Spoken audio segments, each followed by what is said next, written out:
The brutal truth about making it in professional golf, a candid conversation with James Nicholas. Ever wondered what it really takes to survive and thrive on the Korn Ferry Tour? It's not just about swinging clubs and sinking putts. It's about budgeting, branding, and battling the mental grind.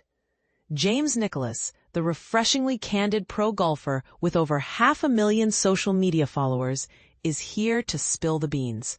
But here's where it gets controversial. Is the financial pressure of professional golf worth the dream of making it to the PGA Tour?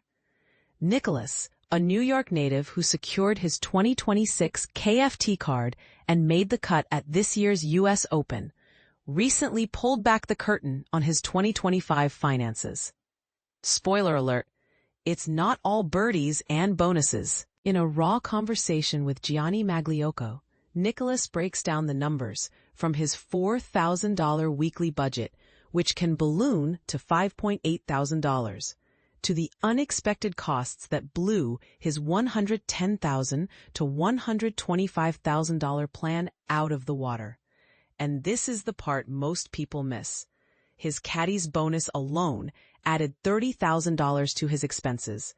But as Nicholas points out, if he's making more money, so are you. Budgeting on tour. The unseen costs. Nicholas's 2025 outgoings hit $150,000, thanks in part to that caddy bonus. But here's the kicker. He doesn't sweat the small stuff. You can drive 8+ hours to events or cut corners, but you'll only save about $10,000, he explains. Instead, he focuses on comfort and consistency, knowing that financial stress can wreck your game.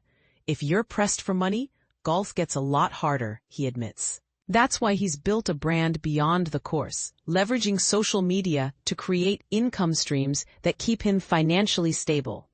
The shot selection debate, money versus mindset. Does the pressure to break even affect his play? Nicholas says no. I've never looked to golf to pay my next credit card bill, he insists.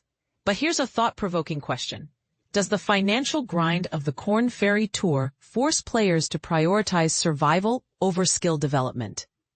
Nicholas's weekly budget, $1,500 for his caddy, $2,000 for Airbnb, $300 for a rental car, $500 for flights, and $500 for food, is a stark reminder of the tightrope walkers must tread. Life beyond golf, the schedule dilemma. Nicholas played a full 26-event schedule in 2025, but he's rethinking his approach. Life isn't just golf, he reflects. Next year, he's skipping an event for a wedding in Ireland, a decision that might spark debate among die-hard competitors. But Nicholas argues that rest and relationships are just as important as rankings. There's a diminishing return when you play too many events in a row, he says. Is he onto something, or is he leaving opportunities on the table?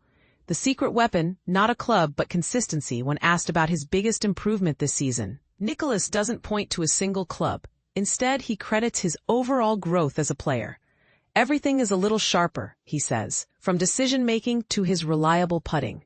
But here's a counterpoint. In a sport where margins are razor-thin, is incremental improvement enough to reach the PGA Tour? Off the course, investing in dreams. If Nicholas earns his PGA Tour card, his first big purchase?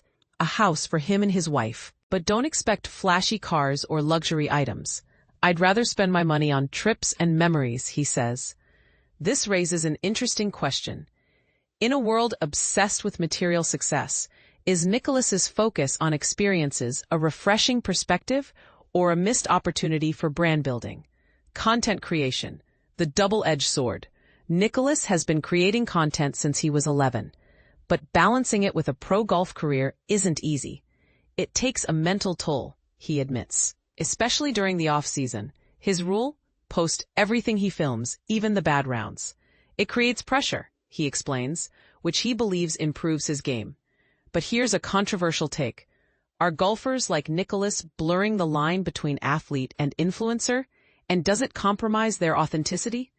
Advice for rookies. The $20K to $30K question. Nicholas's biggest tip for rookies? Find sponsors. Go to your club, your network, and ask for help, he urges. Raising $20,000 to $30,000 for Q School is crucial, but it's just the start. Once you get your card, build your brand, he advises. But here's a final thought-provoking question. In a sport where talent should be the great equalizer, does the need for sponsorship unfairly favor those with deeper pockets or bigger networks? Your turn. What's your take? Do you think the financial pressures of the Korn Ferry Tour are worth the pursuit of a PGA Tour card? Should players prioritize rest and relationships over a packed schedule? And is the rise of golfer influencers like Nicklaus a positive trend or a distraction? Drop your thoughts in the comments. Let's spark a debate.